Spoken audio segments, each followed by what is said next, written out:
Le mec le plus gentil du monde se venge de sa fiancée qu'il a trompée en vivant tout simplement une belle vie.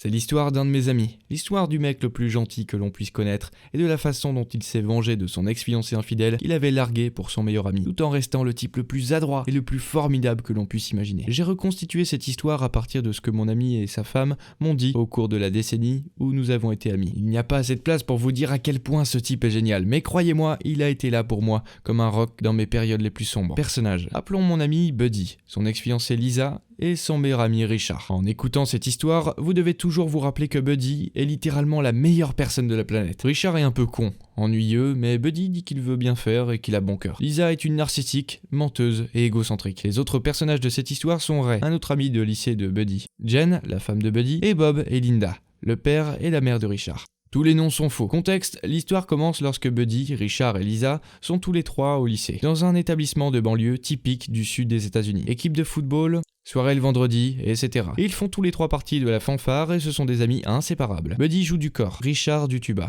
Je ne sais pas ce que Lisa jouait. Probablement de la flûte, parce que cette fille est un cliché. Buddy et Lisa sortent ensemble, et Richard est la troisième roue du carrosse. En grandissant, Buddy et Lisa explorent le côté physique de leur relation, comme le font les lycéens normaux, tandis que Richard est heureux de coucher à droite à gauche. Il est assez beau, donc il n'a pas de problème pour trouver des candidates, et il va aussi voir de temps en temps les professionnels de sa ville. Cette information sera importante plus tard. Buddy et Lisa, étant de bons élèves comme les autres, intègrent la prestigieuse université publique de Southern City. Richard abandonne le lycée, mais il finit par faire une bonne carrière dans la technologie en tant que programmeur autodidacte. Buddy obtient son diplôme avec mention et demande Lisa en mariage lors du dîner de remise des diplômes, avec un petit diamant parce qu'il a dû financer lui-même ses études et que c'est tout ce qu'il peut se permettre. Elle accepte. Buddy trouve un emploi dans une société de conseil de luxe prestigieuse, tandis que Lisa termine ses études dans sa ville natale. Lorsque Lisa obtient son diplôme, Buddy l'aide à décrocher un emploi dans une entreprise de consulting. Pendant ses dernières vacances de printemps, elle se rend à Prestigious City, faux nom, pour rendre visite à Buddy et passer un entretien d'embauche. Elle tombe également enceinte. Une fois rentrée chez elle, elle dit à Richard qu'elle a un problème et il l'emmène à son rendez-vous pour avorter. Ils ne l'ont jamais dit à Buddy. Jamais. Je l'ai appris par la femme de Buddy qui l'avait appris par Richard un soir où il était ivre. Je crois même que Buddy n'est toujours pas au courant. Buddy, si jamais tu entends ceci, je suis désolé. J'aurais dû te le dire, mais ce n'est pas à moi de le faire. Trahison. Lisa réalise, lorsqu'elle ne se sent pas capable de parler à Buddy de son avortement,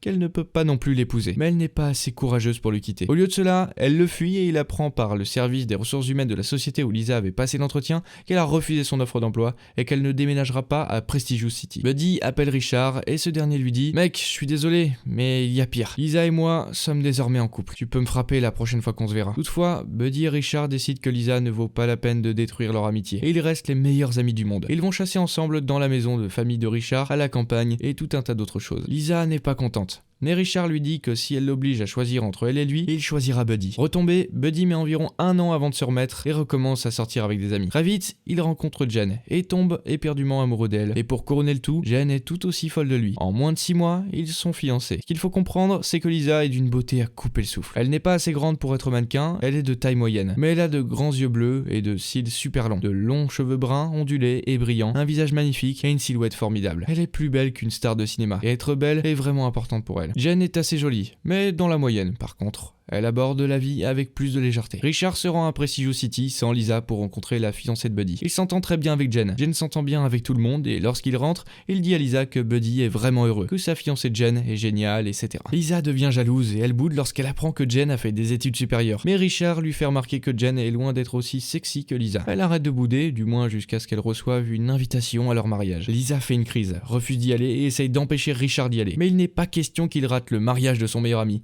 Alors il y va quand même. C'est un mariage petit et discret. Au mariage, Richard reprend contact avec un autre de ses amis du lycée, un certain Ray, dont le +1 au mariage était en fait la femme d'un autre. Ray a un faible pour les femmes mariées. C'est important pour la suite. Buddy et Jen continuent de vivre leur vie. À un moment donné, Buddy obtient son master de l'Ivy League. Sa carrière d'école, ils ont 2 enfants, Jen abandonne sa carrière pour devenir mère au foyer, ils sont riches, toujours amoureux et heureux. Quelques fois par an, ils se réunissent entre amis et emmènent leurs femmes. Richard et Lisa se marient, Buddy et Jen ne sont d'ailleurs pas invités au mariage. Mais elles s'entendent bien entre elles. Jen s'entend avec tout le monde et Lisa est satisfaite parce qu'elle est plus mince et plus jolie que Jen. Surtout après les grossesses et les accouchements qu'elles ont toutes les deux vécu. Les années passent. Puis la situation s'est compliquée. Un jour, alors que Buddy, Jen et Richard jouent tous ensemble à World of Warcraft, Richard les appelle sur TeamSpeak et leur raconte une belle histoire. Richard et Lisa ont continué de fréquenter Ray, leur ami de lycée, celui qui a un faible pour les femmes mariées. Il a jeté son dévolu sur Lisa, qui, même après 3 enfants, est encore plus sexy qu'elle ne l'était à l'université. Elle s'est fortement investie dans son rôle de mère sexy, mais Richard en avait eu assez de ses bêtises. Il avait déjà essayé de divorcer 3 fois, mais à chaque fois, quand il le lui disait, elle se mettait à pleurer. C'était à chaque fois la même histoire. Ils couchaient ensemble sans protection une dernière fois, bam, elle tombait enceinte. C'est ainsi que les 3 enfants de Richard et Lisa ont été conçus. Ray, lui, séduit très fortement Lisa. Elle se plaint auprès de Richard qu'elle n'en peut plus et qu'elle aimerait, s'il le veut bien, coucher avec Ray. C'est ce qu'ils font. Richard regarde et Lisa et Richard entrent dans leur période échangiste. Richard donne à Jen et Buddy tous les détails croustillants au cours d'une conversation de 2 heures, tandis qu'ils sont tous en train de tuer des loups dans la forêt d'Halloween et que Lisa est à l'étage avec une bouteille de vin. Lors de leur prochaine visite,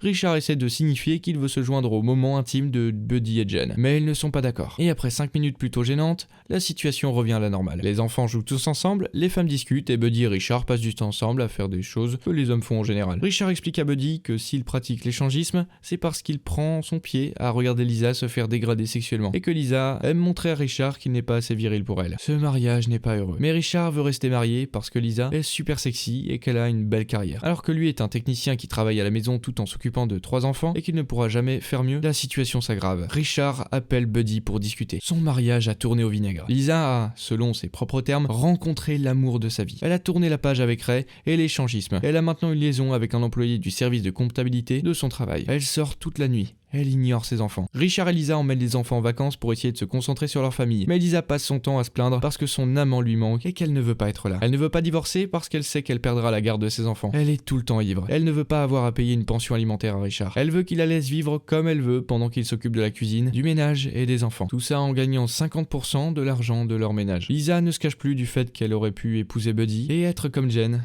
une mère au foyer dans une maison géante avec 6 chambres et une piscine. Je dois mentionner que Buddy a également eu un glow-up à la Neuville-Long-du-Bas et qu'il est passé d'un gamin ringard à un CEO aux cheveux argentés et super confiant qui travaille dans une société de conseil, alors que Richard est toujours le type qui travaille dans son sous-sol en pantalon de survêtement couvert de miettes de Doritos. Il a travaillé sur lui-même, mais il ne peut pas rivaliser. Même si Buddy et Jen me parlent tout le temps des 2 grandes qualités de Richard, Lisa est jalouse. Elle est folle de rage et en colère contre Richard. Si je devais résumer, qu'a fait Buddy pour se venger de son ex-fiancé infidèle? Il est resté ami avec le type qui lui avait volé et lui a fait comprendre l'importance de leur amitié par rapport à elle. Il est passé à autre chose et a épousé quelqu'un de plus intelligent, de plus gentil et de moins joli. Ça lui a fait comprendre à quel point sa beauté, sa seule qualité, ne valait rien à ses yeux. Il a eu une très belle carrière, ce qui l'a rendu très jalouse. Voici la preuve que vivre une belle vie est la meilleure des vengeances. Suis-je en tort pour ne pas avoir accepté d'aider ma sœur avec ses jumeaux? Je suis une femme âgée de 26 ans et j'ai une petite sœur, Sadie, qui a 19 ans, avec laquelle je ne parle pas souvent. Elle vit au Canada avec ses jumelles, Iris et Layla. J'ai déménagé en Angleterre il y a quelques années pour étudier dans l'université de mes rêves. J'ai fini par y rester avec mon mari, Lewis. Sadie est tombée enceinte à 18 ans de Tyler, son petit ami de l'époque. Tyler et sa sœur ont eu un accident de voiture quelques mois après l'annonce de sa grossesse. Lui et sa sœur n'ont pas survécu à l'accident. Sadie a été très perturbée pendant le reste de sa grossesse. Heureusement, mes parents étaient là pour l'aider. Après la naissance des filles de Sadie, on a diagnostiqué à mon père un cancer du poumon à cause de son tabagisme. Ma mère a dû aider mon père et n'a pas eu le temps d'aider Sadie avec ses jumeaux. Sadie m'a contacté il y a quelques mois et m'a demandé si je pouvais lui envoyer de l'argent chaque mois pour qu'elle puisse engager une babysitter pour ses enfants et ainsi aider mon père. Lewis et moi avons accepté, car nous sommes financièrement à l'aise et nous pouvons nous le permettre. Elle nous en a été très reconnaissante, mais il y a quelques années, elle nous a de nouveau contacté et nous a demandé si nous pouvions revenir au Canada pour l'aider à s'occuper des jumeaux. Cette fois, Lewis et moi avons refusé. J'ai l'impression que c'est beaucoup trop demandé. Nous avons construit une vie en Angleterre et mon mari a un travail où on a besoin de lui et il lui faudrait du temps pour en trouver un autre au Canada. Ma mère m'a envoyé quelques messages me suppliant de revenir parce qu'ils ont vraiment besoin d'aide. Maintenant, je me sens un peu mal. Suis-je en tort? Abonnez-vous pour retrouver d'autres histoires comme celle-là tous les jours et n'oubliez pas d'activer la cloche.